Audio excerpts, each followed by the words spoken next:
to record yesterday. So I believe we are recording for English 115, week 8. We are talking about the memory chapter. So in activities and assignments, there are 2 H5P videos. These are what we have done in the past. They're videos with questions embedded. Neither video has a lot of questions. It's only 1 or 2.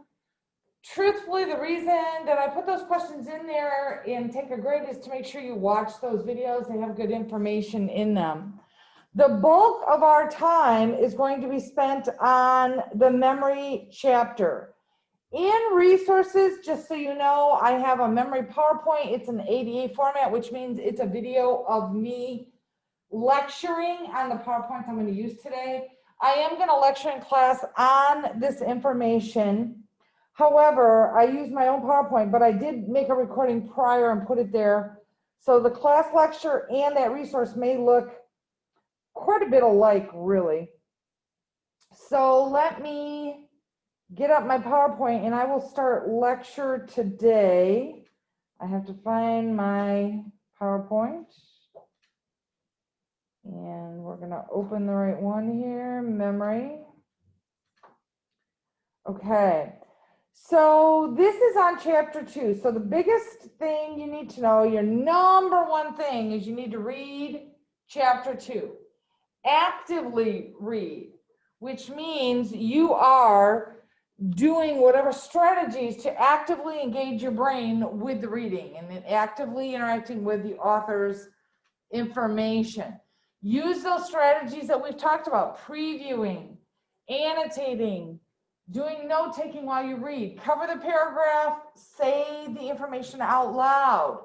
Remember, the goal is not to memorize, it's to understand. You read to understand the information. And then once you understand the information, then you begin studying, which means you have to actively do something with the information to get it into long-term memory. So what we are talking about today is chapter 2, and you're going to find this particular chapter very helpful. I wish I'd had it when I started college and I didn't learn this stuff. I mean, I learned this stuff later on in my master's degree. This would have been really helpful to me to know when I was starting as a student, because I would spend hours and hours in studying, but it wasn't really efficient. I wasn't doing it wisely. And once I understood how the brain works, how long-term memory works, I could have found much more efficient ways of processing that information. So the first thing I want you to know is memory is not stored in one place. We often talk about pulling back a memory, which is actually a misnomer. You have to think about it as a puzzle, like a jigsaw puzzle. You have to reassemble the pieces. What you're doing is connecting pieces to recreate that memory. And just like a puzzle, you put the pieces together, you can see the picture, right? But the picture is not perfect. It is flawed. And memory is the same way. Memory is not perfect. It does not stay the same. It is not stable. So the way you remember things right now, it will be less than that in future. It will be unstable, therefore it does erode. It's never perfect, okay? So when you are trying to recreate the memory, you're putting pieces together like a jigsaw puzzle. You can see the picture, but it's not 100% perfect. Therefore, like when you go to court, in our particular judicial system, evidence always outweighs eyewitness testimony. Even if the eyewitness testimony is truthful, there's no lying going on, any of that kind of things, it can be flawed. You may not remember things exactly as they are 100%. That's why if they have evidence, it always is stronger than that. It is reassembled like a puzzle. And in order for memory, there's things to get into long-term memory, to get into your long-term memory, they have to be encoded. If it's not encoded, what happens is it's gone. And I'll show you in a minute, you have a system for memory, and the first is sensory input, and then it goes into working memory, which is temporary and finite. And it has to be, that information has to be encoded somehow for it to get into long-term memory. It doesn't just automatically go in there. So if there's no encoding going on, you're not going to have it in your memory. Now, encoding is doing something consciously with new information, and that's what helps it transfer into long-term memory. So when you get new information, either from like now in the instructor, with lecture, PowerPoint, or when you read new information, you have to consciously, deliberately do something with that information if you want it to get to long-term memory. Remember, information always starts in working memory, and working memory is temporary and finite. It lasts seconds, maybe minutes. The trick to encoding and to getting into long-term memory is you must understand something. If you don't understand something, if you don't understand information, you have no chance of getting it into long-term memory. So the first step with anything is always make sure you understand it. That's when I say the reading. That's why previewing active reading is so important. What is the purpose of reading? To make sure you understand the information. Once you understand the information, then you work to encode it to get it into long-term memory. But understanding is the first step. Now, we're going to do an activity here, so I'm going to back up. It's a 1-minute activity, and I'm going to show you items and a letter, and I want you to write down an item that begins with that letter, okay? So all you need is scrap paper. You don't need anything else. Scrap paper, pencil. We're only going to take a minute for this, and you do as many as you can. And the activity, we're going to do it one way the first minute, and then I'm going to do it a different way the next minute. The purpose of this activity is to demonstrate to you what your brain works well with and what your brain has a harder time with. So we're not going to turn any of this in. This is just for you to keep track of things and for you to see it at the end. But up on the screen, I'm going to show you a list. I think it's 1 through 12. And your job within the minute is to get as many of them as you can. If you can't think of something, just skip over it. Yeah, go for it, sir. Do you have any scrap paper I can use? Oh, yeah, right here. Thank you. Yep. Here we go. There you go, sir. Thank you. You're welcome. Okay, so we're going to just take 1 minute. You can't say anything out loud. I'm the only one that's allowed to talk. Here we go. So, number 1, give me a bird that begins with B. Number 2, name an animal that begins with a C. Number 3, name a fruit that begins with a P, so on and so forth, all 11 items. Remember, we're only going to take a minute for this.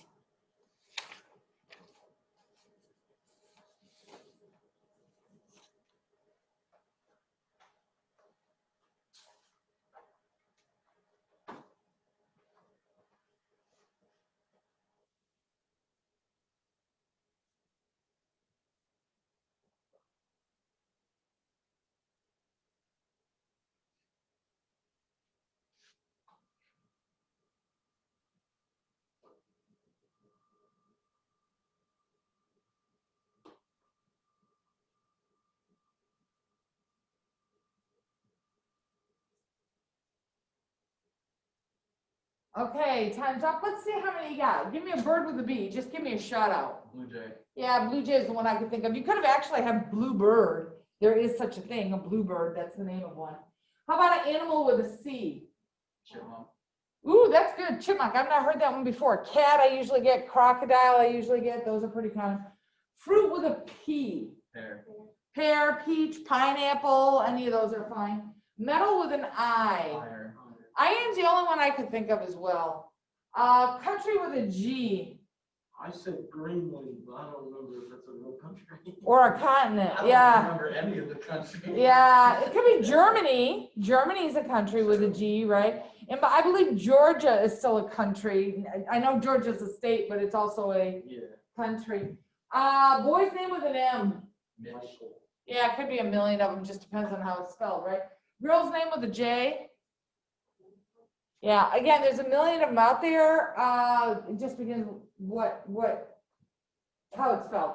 Weapon with an S. Sawed-off shotgun. Beer. Okay, spear is considered a weapon. Shotgun is considered a weapon. Yep. Sig Sauer is a type of weapon. What is it? Sig Sauer, it's a gun name brand.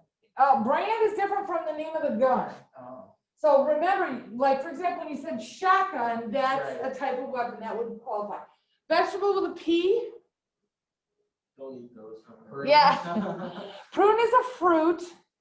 Actually, the only ones I could think of were parsnip, peas, and potato. Those are the only vegetables that I could think of. Alright. Classic fairy tale with a C. Cinderella. That's the only one I could think of, Cinderella. And then flower with a P. Peony. Yep, peonies, petunias, Perennials. pansies. Perennials are a grouping, a category of flowers, not the name of a specific flower. But you're on the right track, just it was a category. Okay, now, why were some of these easier to think of than others for you? No idea. Yeah, it all depends on your prior knowledge, right? So for example, if you don't know a lot of girls that have J in the Jessica. first name, right?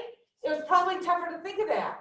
But if you had a lot of people or a lot of women that you know that begin with a J, that could have been easier.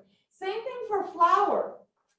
I'll be honest with you, at my age, I can name tons of flowers that begins with P, but when I was your age, I didn't know any flowers, mainly because I didn't care. I didn't have it in my prior knowledge.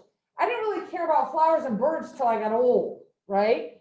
So it just depends. If you're a big flower enthusiast, you love flowers, or you love birds, or you love those things, or you have a lot of friends with a particular letter in their name, or you've been exposed to people. So the point I'm trying to make on this is it's easier if you have something in your prior knowledge to connect to, right? Okay, now we're going to do the same activity, except this time I'm going to give you a letter, and you have to think of that item that ends with the letter. Okay? So are you ready? I'm going to go to the next slide.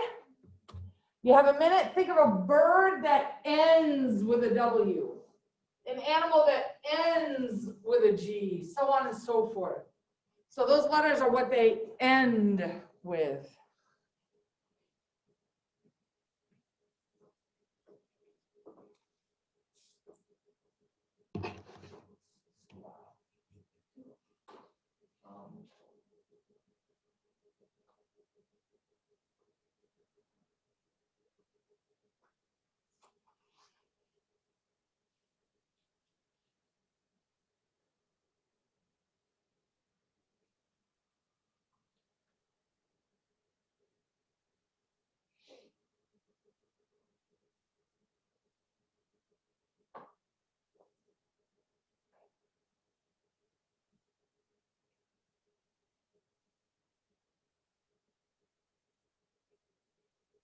Okay, let's see how many you got. A bird that ends with a W. Crow. Crow. I said sparrow. Sparrow. Both of them are fine. They both end with W. That's excellent. Okay. Animal with a G. Pig. Pig, dog. Yep. Hog. I mean, any of those would be fine. How about fruit with an H? Peach is the only one I could think of. Metal with an R. Silver, copper. Those are the two that I could think of. How about country with a Y? Again, Germany qualifies. We had Germany last time. We can do Germany this time, right? Boy's name with an N. Steven. Yeah, so again, it just depends on how it spells, as long as there's an N on the end. How about girl's name with an E? Grace. Yep, and again, depends on how it's spelled. Weapon with a W. Ends with a W. Could we have bow, arrow? Okay. How about vegetable with a T? The only one I could think of is carrot. And then classic fairy tale with an E. Three blind mice. Yeah. Now, again, I don't know. That's a really good one. I don't know if that's considered a fairy tale or if that is a nursery rhyme. So, good question. I don't know. I'd have to I look don't it know, up. but I mean, I didn't get that far, but now Yeah. that you're there. It's So like, oh, Three Blind Mice, I okay. don't know if it's actually a fairy tale, like a story, or if it's just a rhyme. The only one I could think of that I knew was a classic fairy tale was Snow White. Flower with a T. The only one I could think of was Violet. So now again, which was easier, the first one with the initial letter or the last one? Yeah, so keep that in mind. Mnemonics are very powerful. You want to use mnemonics with first letters. If you can do first letter associations, it'll bring it really easier. We're going to talk about mnemonics shortly. Again, why do you think you had so much trouble with country and letters? So for our group, we had trouble with the first letter and the last letter in country. It all relates to prior knowledge. If you have a lot of knowledge, like for example, if you studied your countries a lot of the world, I was never a good geography person at all. So my prior knowledge is pretty limited on that. And so therefore I don't have a lot I can pull from. So keep that in mind. The more you build your prior knowledge, the more you're going to have to relate to and pull from. Now, this particular diagram, this shows you the memory process. And FYI, I guarantee there'll be a question on the memory process on the test, right? So the memory process is, it starts with sensory input. What is sensory input? That means all information goes to the brain through the senses.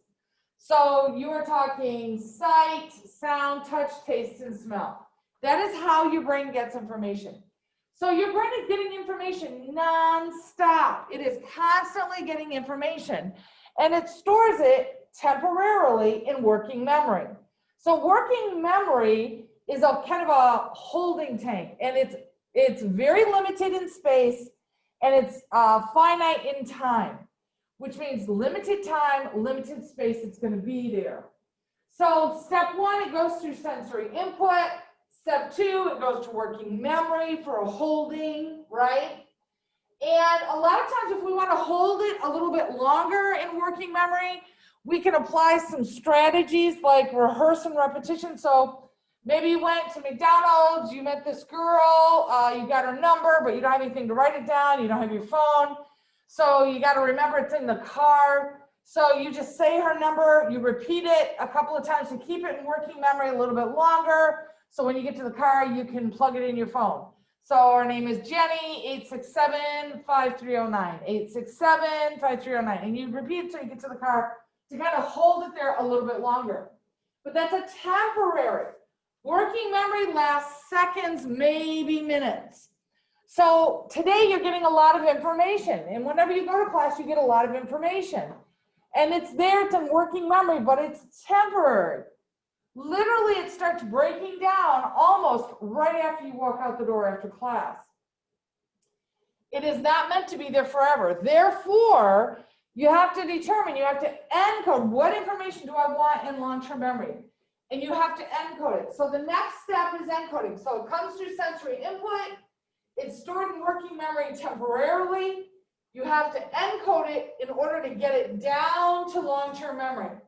Because all retrieval, when you pull information back, all retrieval comes from long-term memory. You can't do anything in life without long-term memory. You would not be able to function at all.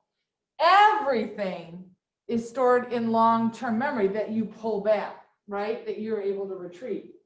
So if you don't encode, there's no way to get it into long-term memory. It has to be encoded. And there are lots of different strategies to encode, lots of different ways that you can do. And there's a lot of things that affect your long-term memory and how well it gets in there. So we're going to talk about these things, but working memory is temporary, seconds or minutes. So therefore, you got to do some encoding to get it into long-term memory if you want it semi-permanent.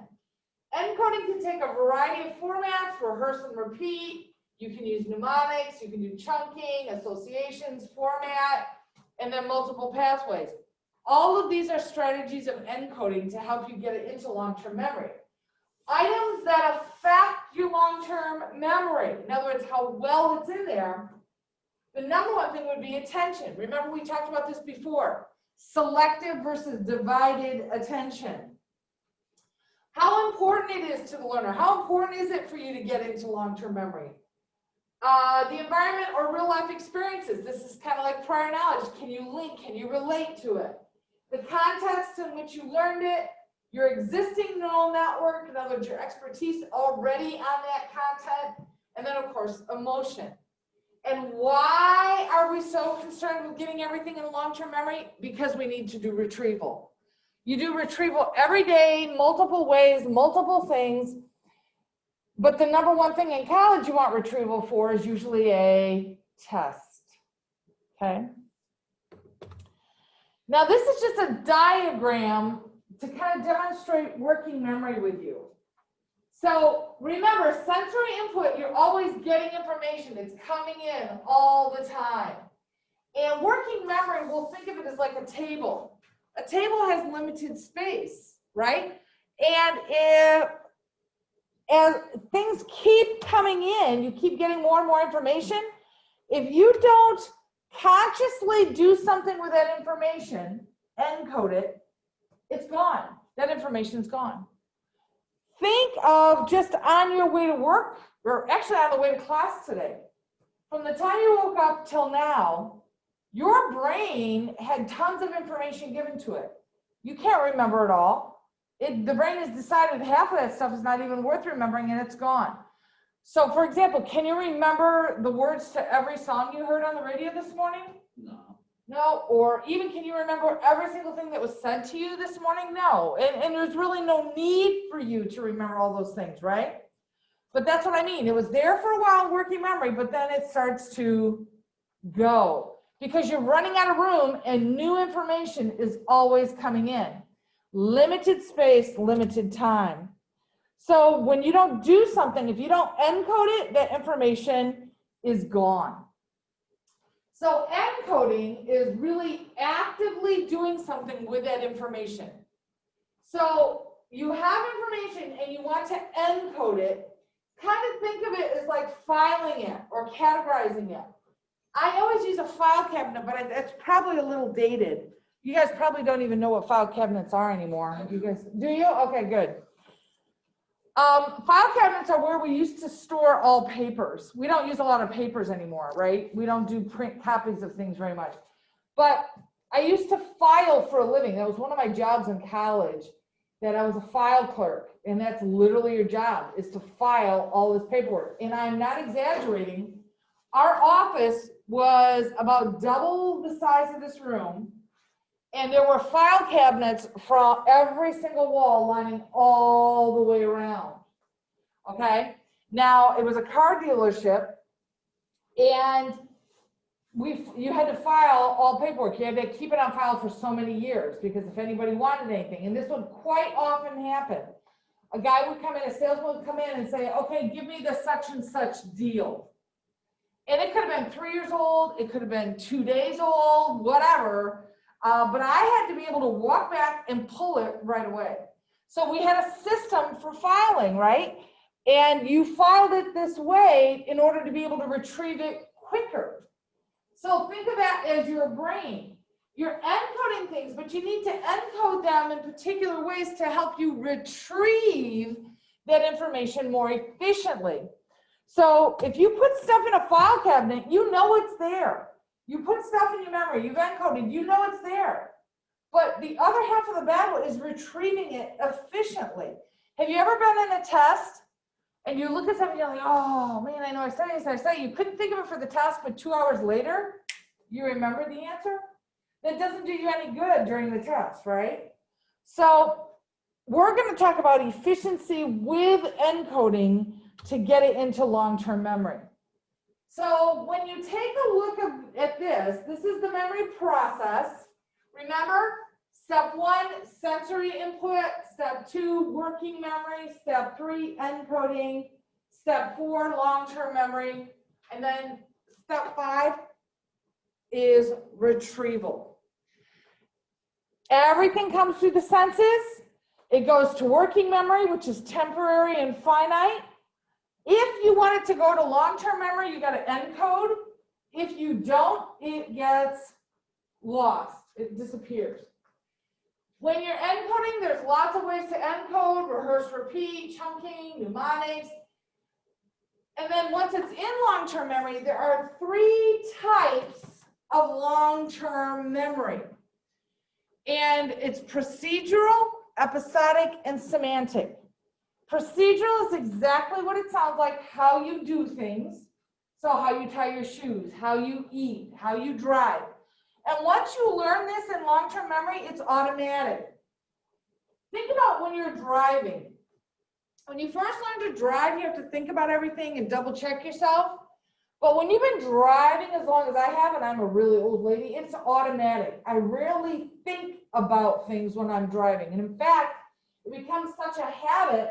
When I changed jobs to come work here, I drove the wrong way to my old workplace for several years, or not several years, for several weeks.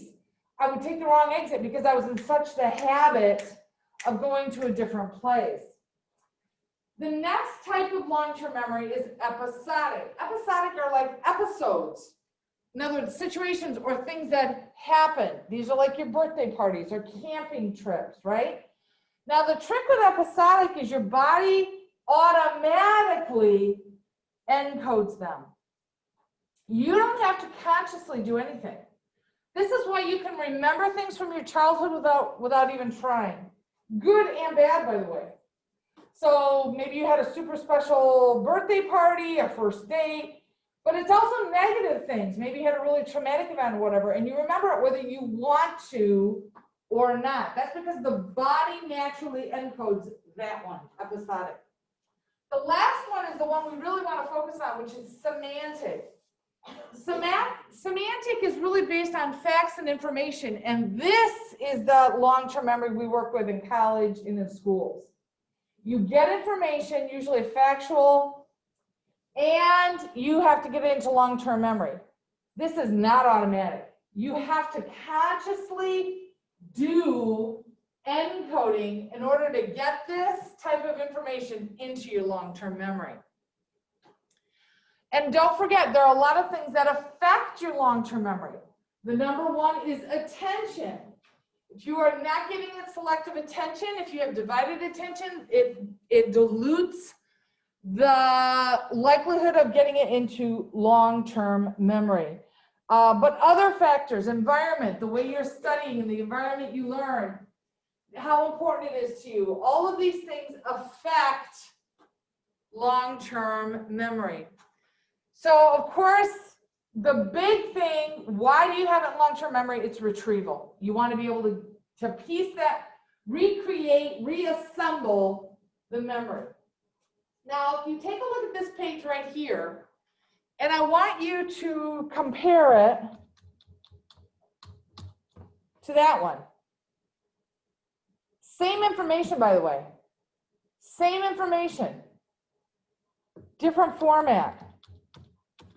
So when your brain looks at this, initially what it sees is a bunch of words on a page. It's tougher for your brain to process this way because it just sees a listing of words, a bunch of words. It's easier for your brain to process and for you to encode in this format. What's different? I use visuals. And you have white space and you have them chunked in different ways. So if you look at this, working memory, and I kind of, okay, here are arrows, these are the items. I chunked all the encoding, I chunked long-term items. This is easier for you. So one of the things you want to remember, instead of just having a page of notes, after you have your page of notes, reformat it using visuals as much as possible. And a visual does not need to be complicated. It can be like this. This is rectangles and some arrows. This is not complicated stuff. But I've chunked where things go together. So anytime you can reformat your notes into a visual way, it'll help the process of getting it into long-term memory. We're going to do an example of this. So the activity I want you to do is you're going to look at a list of words, and I'm going to give you 60 seconds. Your goal is to write down as many of those words as you can after 60 seconds that you remember. So you're not allowed to do any writing or anything beforehand, but you can be looking at it for 60 seconds, then I'm gonna take it away, and I'm gonna ask you to write down as many as you remember, okay? Okay, here's my words, go ahead, 60 seconds. You can look at it.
Okay, go ahead, write down as many as you can remember.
All right, I'm gonna show them to you, and you tell me how many you got.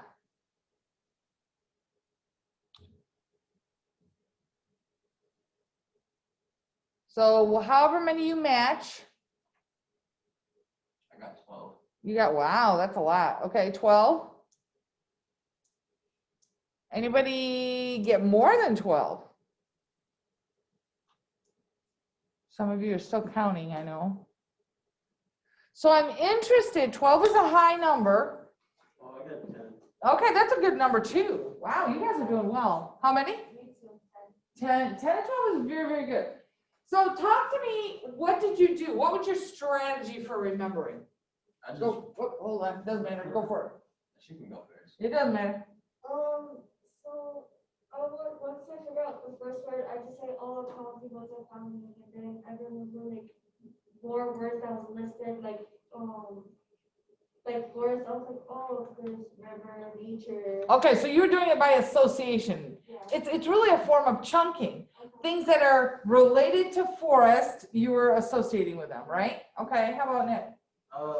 As I was reading through the words, I realized that a lot of them were business terms. Oh, okay. And so I've taken a fair share of business classes. Yeah. So I was like thinking about them that way, and then like when I remembered something that like wasn't in that category, like I would just write it down. It's like I have like all the business terms written down. Yeah, so again, this is a form of chunking and categorizing, right? So in other words, like things, and then you had a double bonus in the fact of you had something to relate them to because you had a lot of business background already. So those connected better for you. Okay, go for it. I just looked at the simple words and read them over and over until you said it was time to write them down. So you did repeat, right? Pretty Reverse much. repeat. I did like animals, business, forest, mountain, currency, river, king, museum, politics, rules, and song. But you weren't doing any kind of association. You were just like, okay, these seem easiest, and then rehearse and repeat, right? Okay. So one of the most effective ways to remember, one of the most effective things to do on this is chunking and categorizing. And if you put like things together, they will come back to you easier. Another really effective way of getting things into long-term memory is if you make associations and silly stories or visuals along with it. So what I mean by that is if you pick a word and then work around it, and I'm not totally sure, I think Lupe, you did this, right? So let's say there once was a king who lived in the forest, and he ran his government by a set of rules, making all the animals fall in line. Okay, so you see I'm building a story using those, and if you remember the story, the words will come back to you much easier. And the trick with that is kind of a silly story. And as you're doing the story, if you can visualize the story, it helps bring back those things. So have any of you ever had a meal at a very, very upscale dining area, like a 5-star restaurant or anything? Yeah. I mean, how are what are we supposed to look at the stars before we go there? We just end up somewhere. Oh, really? No, so like, well, a lot of times you'll know because it's super, super pricey. But I think I've eaten at maybe 2 or 3 my whole life. And I'm talking about the ones like you're required to wear a jacket to get in the door and you have to be dressed appropriately. None of those, so. Yeah, okay. Yeah, well, me too. It was somebody else paying. It was a company that took us out to these places. Well, then you But can't complain. I know, you can't complain, right? It's worth getting dressed up on. And usually the food is incredible. It's really upscale, really fabulous. But you have to remember which fork to use because it's like a ton of silverware. Seriously? Yeah, I know. So anyways, at these places, when you go to eat there, the wait staff, they don't write anything down. They're not allowed to write anything. And when I went, it was with a really large group from work, and there's probably 20, 22 of us. And so we're all seated there, and the waiter, I guess you could call it the wait person, took drink orders, but then came around and took all of our food orders. And we were only, he was not allowed to write a single thing down. When he was going around and he asked everybody, okay, what do you want? I want the steak. And then he would ask us what vegetable, what type of potato, what dressing you want on your salad, how do you want your steak done? Medium rare. All of this stuff, right? And I mean, he's 11 people deep, and I'm thinking this is going to be a train wreck. Orders are going to be screwed up all over, whatever. Well, lo and behold, the food came out, and he started delivering, and every single one was right. And I'm like, what? How did you do it? So I asked him, I'm like, how do you remember this? Well, how do you do this? Do you run back? Is there a computer? You write everything down? And he's like, no, we're not allowed to do that. He says, what I do is I visualize, when you're ordering, I visualize you eating what you're ordering. So that way when I come out, I saw you eating asparagus or I saw you eating steak or whatever, and then that helps me remember. And so he used that visualization. I thought that was a great everyday application of it. But for you, when you are doing this in information for college or for testing or for a chapter, you want to visualize the information as much as you can or use types of mnemonics. Mnemonics are like shortcuts or icons for your brain. On your computer, you have these icons or pictures. When you click on it, it takes you immediately to that. So for example, I have an icon with a little colored swirl ball that gets me to Google Chrome, right? I don't have to go to my start menu, look for Google Chrome, all that kind of stuff. I just click on that icon, it takes me there. So mnemonics are like shortcuts. If you can build mnemonics into your studying, it helps you get to that information in your brain much quicker. So here are some examples of mnemonics. The first most common is acronym. Acronym means it's a word, but the letters within that word represent other things. So if you went to school in Michigan, you probably know the acronym HOMES. Do you guys know what the acronym HOMES stands for? stands for the Great Lakes. Huron, Ontario, Michigan, Erie, Superior. So when you think of homes, if you just remember the word homes, it's a shorter version. And oh yeah, each of those letters will pull back the name of the Great Lakes. It's the same thing. I was just working with my granddaughter and grandson in the car. The other day we had some really big storms and we saw rainbow. It was gorgeous. It was huge. And we saw it for a really long time. And I said, do you know the colors of the rainbow in the order they appear? So whether you know it or not, the colors of the rainbow always appear in the same order. Of course, they didn't know. They're just little. And so I said, well, just remember Roy G. Biv. If you remember the name Roy G. Biv, you can always name the colors of the rainbow. Red, orange, yellow, green, blue, indigo, violet. Okay? So acronyms are very powerful to pull things back for you. Another mnemonic that's really powerful is acrostic. If you've ever taken an algebra class, Yep. you were taught the Pin silly sentence or the silly phrase, please excuse my dear Aunt Sally. Now what an acrostic means is the first letter in each word represents something else, but the phrase helps you remember the letters. So please, the letter P stands for, Parentheses. yep, parentheses. E is exponents, M is multiplication, division, addition, and subtraction. What is it? That's the order of operations. So when you are solving equations, that's the order you do things every time in order to get the right answer. Or FOIL. First, FOIL out, is- and last. Yes, FOIL is another one. Excellent. Now, FOIL would be an acronym because first, outer, inner, last, and it Yep. makes a word. Acrostic is a phrase where only the first letter. But they work the same way, exactly. Okay, an anagram is when you can reverse letters to help you remember something. So mitochondria, a orchid, I'm not, those are all the letters in there. Another one is separate. In the middle of separate, there is a rat. There's a rat in the middle of separate.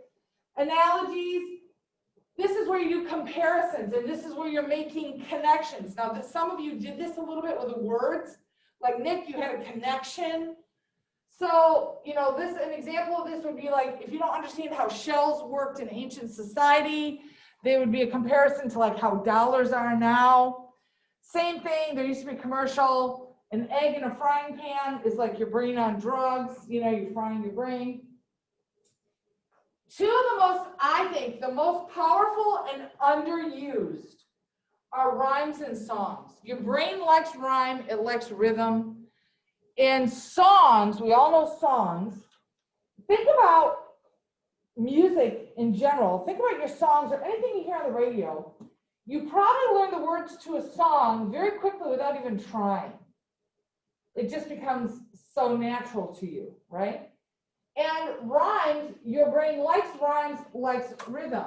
So anytime you can convert your information into a rhyme or into a song, even if you use a song tune that you already know, things like Twinkle, Twinkle, Little Star, Old MacDonald, but you use the information that you got to remember, it'll come back easier for you. So if we do an example of this, I'm just going to do I'm going to do the memory process. If you remember, what is the memory process? It is sensory input, right? Then it goes to working memory. Then it goes to encoding. Then it goes to long-term memory.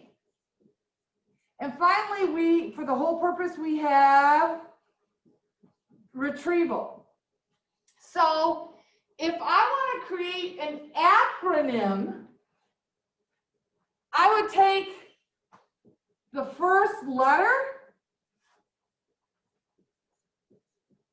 sweller. My memory is sweller than yours. If I remember sweller, I have the first letter of each of the items, right? If I wanted to create a rhyme,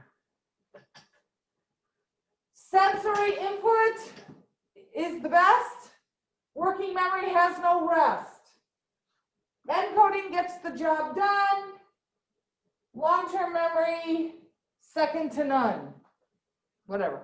Not the best rhyme in the world, but the point is, if I can create a rhythm, if I can create a rhyme, now when I say, do you know the steps in the memory process and the order they appear, that will help you bring it back.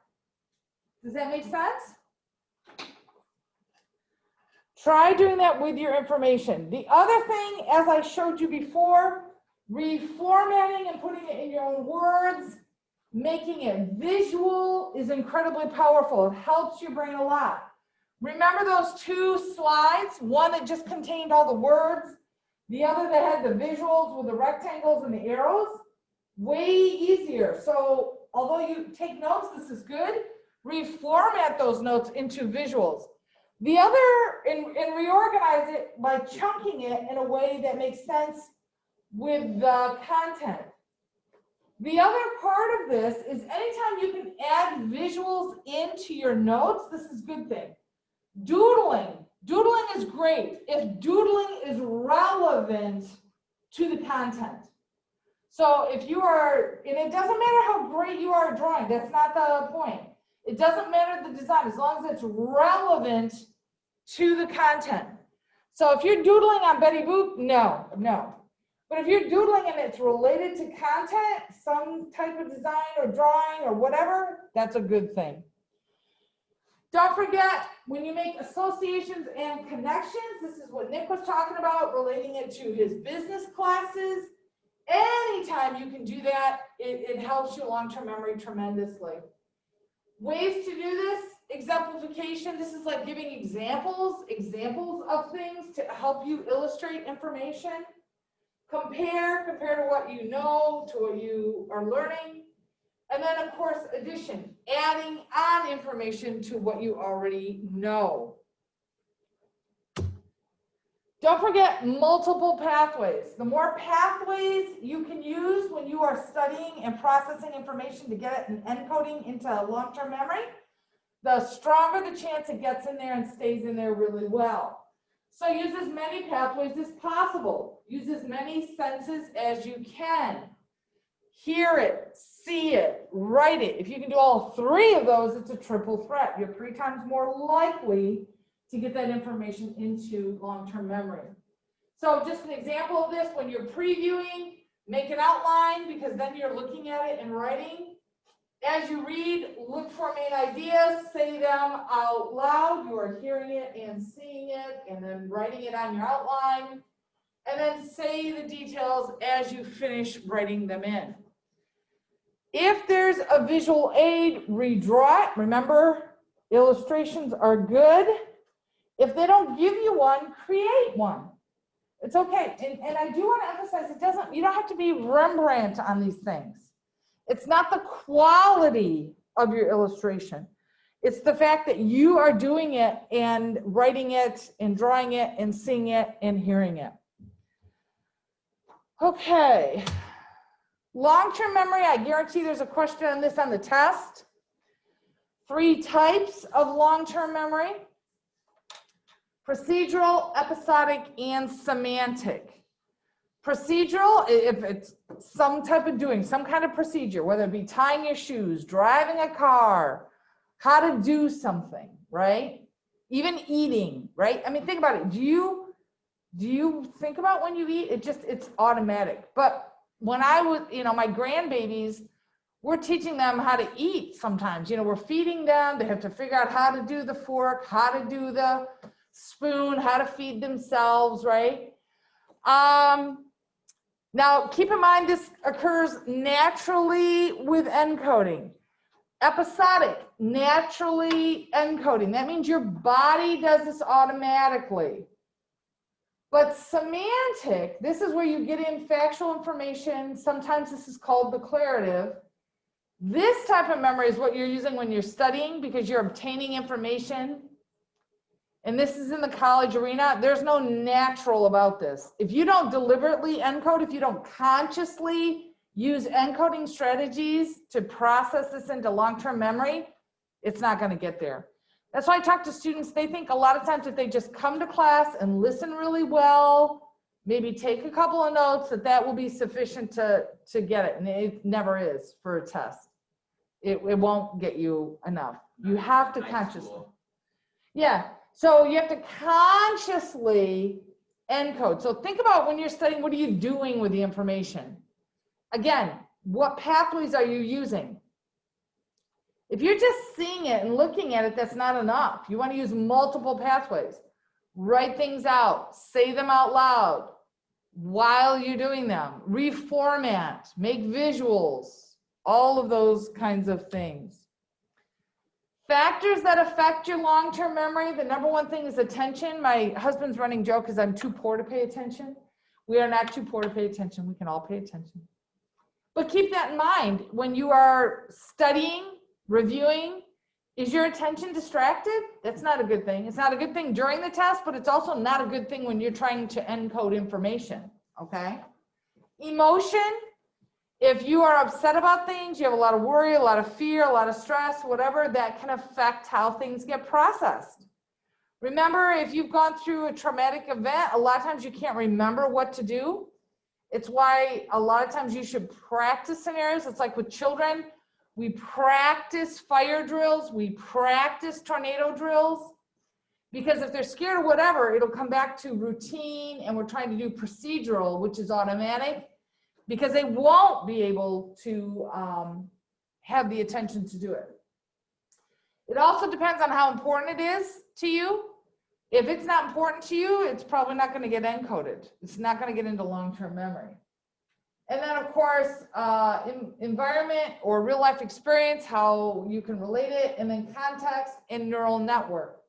Remember, the more you know about something, the easier it is to add to your neural network. That's why your first semester in college is usually the hardest, because you haven't built your neural network yet in your content. And then by the time you're in your last semester, you've built up enough knowledge, you're just adding to that neural network. And remember, that's much, much easier. But that's also why you want to really spend time working hard your first couple of semesters to build that foundation really well. In the college arena, it's all about retrieval and reassemble. So remember, you're reassembling the memory. So things that will help you, think back to how you studied. Think back to how you encoded it. Did you use mnemonics? Did you use any of those tips and tricks? Remember, memory is not perfect. It's a process. So the more you go through this and the more information, the better it will get. But like anything, the natural human learning process, you got to practice, practice, practice. So don't do it just for my classes, do it for all your classes. It's firing until it's wired in your brain. You have to keep going over it until it is solid and it comes natural. So I'm going to stop recording lecture.